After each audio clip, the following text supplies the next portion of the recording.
Здравейте, приятели на футбола, добре дошли в канала на Ностра. Аз съм Илия. Следващите секунди е време да си поговорим за Дерби делла Капитале в италианския футбол. Един срещу друг излизат отборите на Лацио и Рома на Олимпико, а моите очаквания са свързани с това да видим победа в полза на Рома. Причините. Състава на Клаудио Раньери със сигурност се намира в много по-добро състояние от своя опонент. Рома се намира в превъзходна форма от началото на 2025 година и това естествено е свързано с идването на опитния наставник, но е факт, че Рома наистина играе много по-впечатляващо и много по-подредено. За това говорят резултатите на отбора и факта, че в последния сблъсък тимът подели точките с Ювентус, който е изцяло по-различен в сравнение с времето, когато Тиаго Мота го водеше сега под ръководството на Игор Tudor. Но да се върнем на мача между тимовете на Лацио и Рома.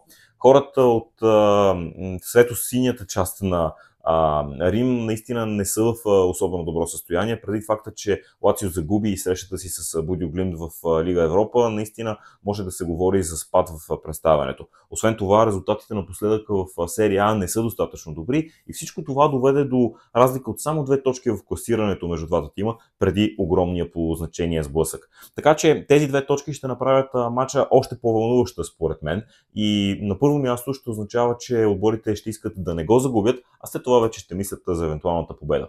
Считам, че ще видим добър резултат в полза на Рома и защото в последните мачове между двата тима Рома печели мачовете с този опонент, а има и нещо от чисто исторически план, което си заслужава да се отбележи. Факта, че обикновено по-добрият резултат всъщност отива на сметката на отбора, който се намира по-ниско в класирането в този тип дербита.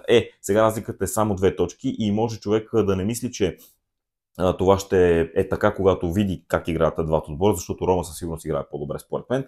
Така че наистина бихме могли да кажем, че в този сблъсък по-скоро очакванията са натоварни към състава на Клаудио Раньери за това да видим победа. Иначе, ако се абстрахираме от това как би завършило двубоя, според мен няма да има много голове, точно заради това, че разликата между двата тима е малка и защото футболистите осъзнават значението на този сблъсък за привържениците. Те ще искат на първо място да не загубят този двубой, така че не очаквам да видим кой знае колко много попадения в срещата, но все пак държа на очакванията ми, че Рома би следвало да спечели този матч.